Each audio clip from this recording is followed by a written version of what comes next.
दोस्तों, आज मैं आप सबको यहूदा इस्करियोती के बारे में बताना चाहता हूँ। बहुत कम लोग होंगे यहूदा इस्करियोती के बारे में जानते होंगे। वैसे मसीही लोग, क्रिश्चियन लोग यहूदा इस्करियोती के बारे में जानते हैं, लेकिन गैर मसीही लोग यहूदा इस्करियोती के बारे में बहुत कम जानते हैं। और मुझे तो यह भी अनुमान लगता है कि मसीही लोगों में शायद 10 या 20% होंगे जो यहूदा इस्करियोती के बारे में नहीं जानते होंगे। खैर, मैं बताता हूँ। दोस्तों, मेरा नाम है हरिनाम सिंह। मैं हिंदी फिल्म में एक्टर हूँ, डायरेक्टर हूँ, राइटर हूँ और फिल्म निर्माता भी हूँ। और मैं हिंदी फिल्में बनाता हूँ और आजकल मैं अपने चैनल के माध्यम से भी कुछ ज्ञान देता हूँ, धर्म के बारे में, हेल्थ के बारे में और मनोरंजन भी करता हूँ। तो दोस्तों, मैं हैप्पी रहो चैनल में आप सबका स्वागत करता हूं। और आज मैं आपको एक बात बताता हूं कि यहूदा इस्करियोती ने आत्महत्या की। और यहूदा इस्करियोती के आत्महत्या के करने के बारे में बताता हूं। दोस्तों, मैं आपको बता दूं, उन लोगों को बता दूं जो यहूदा इस्करियोती के बारे में नहीं जानते। यहूदा इस्करियोती यीशु मसीह के 12 चेलों में एक था। आप सब लोग जानते होंगे, इस दुनिया में 2000 वर्ष पहले यीशु मसीह आए थे। यीशु मसीह परमेश्वर के पुत्र थे और उन्होंने इंसान जाति को धार देने के लिए पृथ्वी में जन्म लिया था और इंसानों को पापों से मुक्ति दिलाने के लिए क्रूस पर बलिदान हुए थे और उद्धार देने के लिए जिंदा हो गए थे। और यीशु मसीह जीवते परमेश्वर हैं या जीवते प्रभु हैं। दुनिया में एक शख्स है जो है यीशु मसीह, जो जीवता प्रभु है, जीवता परमेश्वर है। यीशु मसीह ही इकलौते ऐसे प्रभु हैं जो सशरीर स्वर्ग गए हैं। वैसे अन्य धर्मों में भी ऐसा दिया हुआ है, लेकिन स्वर्ग कोई नहीं गया सशरीर, सिर्फ यीशु मसीह हैं जो सशरीर स्वर्ग गए। तो दोस्तों, हुआ है कि मैं यहूदा के बारे में बताता हूँ। यहूदा जो है यीशु मसीह के 12 चेलों में एक था और वो खजांची था जो यीशु मसीह को खाने पीने के लिए या दूसरों की सेवा करने के लिए कुछ लोग दान देते थे, तो वो दान की थैली यहूदा के पास रहती थी। और दोस्तों, ये भी कहा जाता है कि यहूदा थोड़ा लालची स्वभाव का था। एक उदाहरण से पता चलता है कि यहूदा लालची था। जब यीशु मसीह किसी के घर में गए, उस घर की एक महिला ने यीशु मसीह के सिर में इत्र डाला, तेल डाला और मला। तो यहूदा कुड़कुड़ाने लगा, अरे इतना महंगा तेल क्यों बर्बाद कर दिया, इसे बेचकर कुछ गरीबों को दान दिया जा सकता था। तो दान नहीं, उसकी जेब में जाना चाहिए था, ये लालची था। खैर, हम अपने विषय पर आते हैं। बाइबल में मत्ती रचित सुसमाचार है जो नए नियम की पहली किताब है। मत्ती रचित सुसमाचार के 27 अध्याय में पद नंबर 3, 4, 5 में विवरण है कि यीशु मसीह को पकड़वाने के बाद जब यहूदा ने देखा कि यीशु मसीह को दोषी ठहराया गया है, तो वो बहुत पछताया। क्या लिखा है, बहुत पछताया।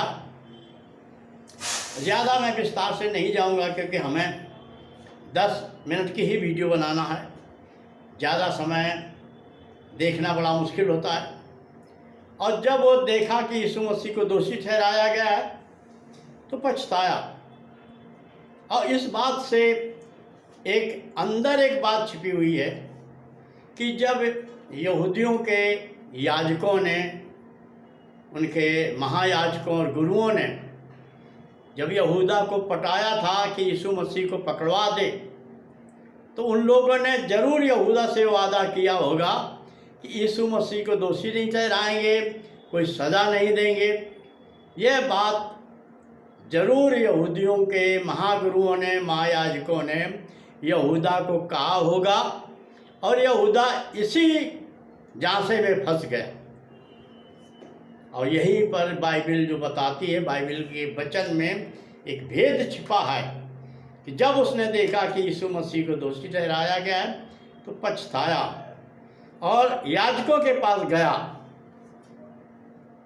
और उसने चांदी के सिक्के फेंक दिए।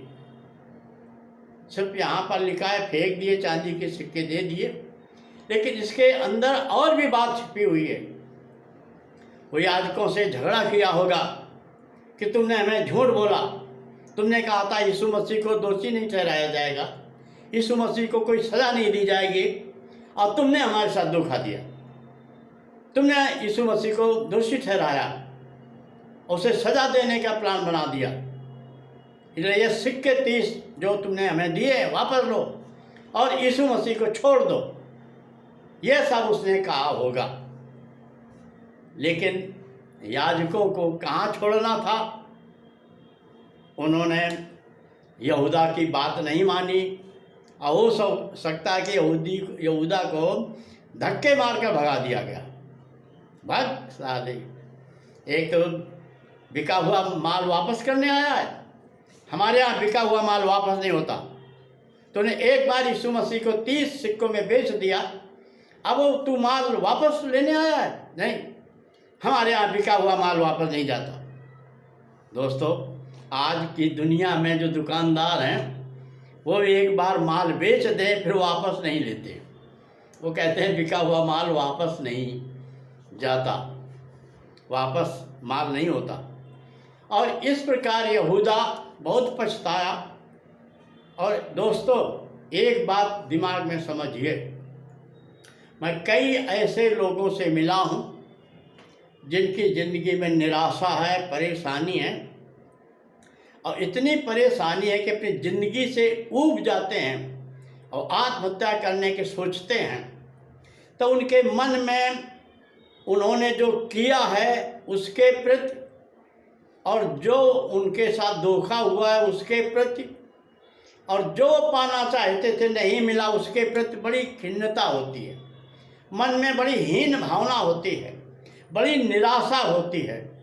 और ऐसा होता है हम किसी को मुंह नहीं दिखा सकते हैं। ऐसी विकट परिस्थितियां जब आदमी के दिमाग में आ जाती हैं तभी वो आत्महत्या करने का निर्णय लेता है।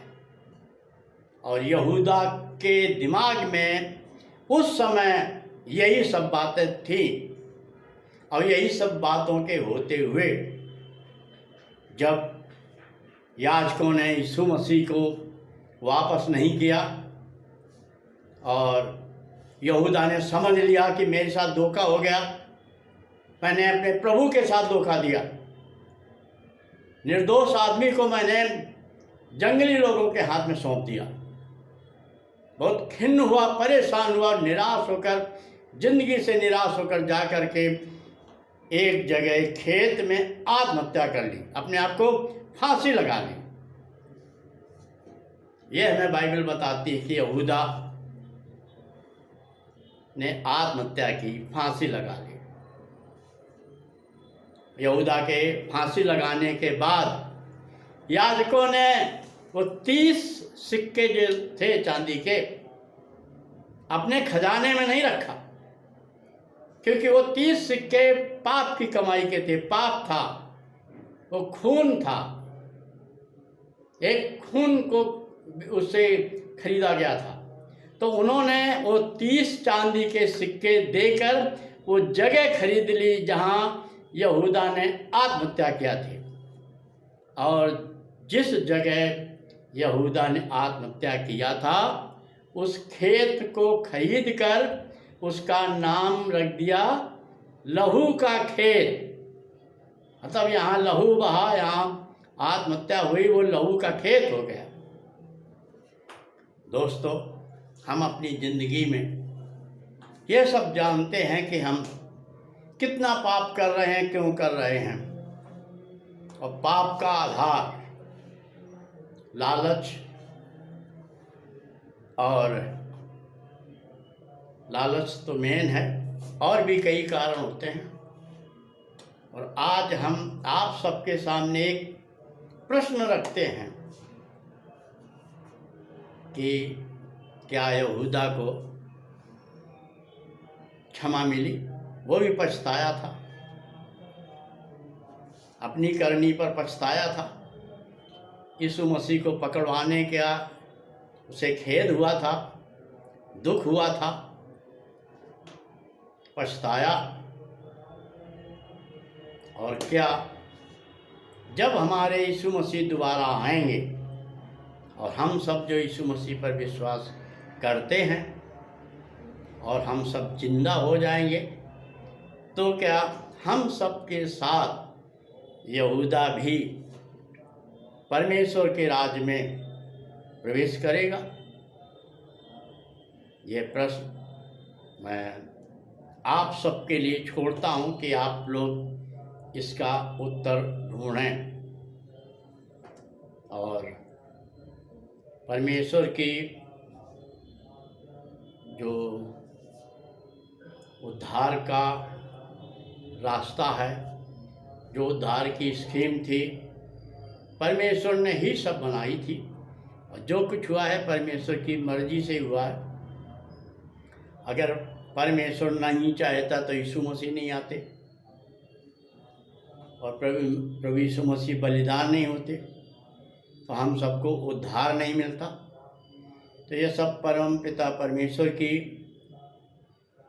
करनी है, और उस करनी पर जो यीशु मसीह पर विश्वास करता है और प्रभु यीशु मसीह को अपना प्रभु और उद्धारकर्ता स्वीकार करता है, वो चाहे जिस परिस्थिति में हो, जब यीशु मसीह दोबारा आएंगे तो वो आदमी विश्वासियों के साथ खड़ा होगा और यीशु मसीह के साथ स्वर्ग में प्रवेश करेगा। नमस्कार, आप चैनल को देखते रहें, लाइक करें और सब्सक्राइब करें।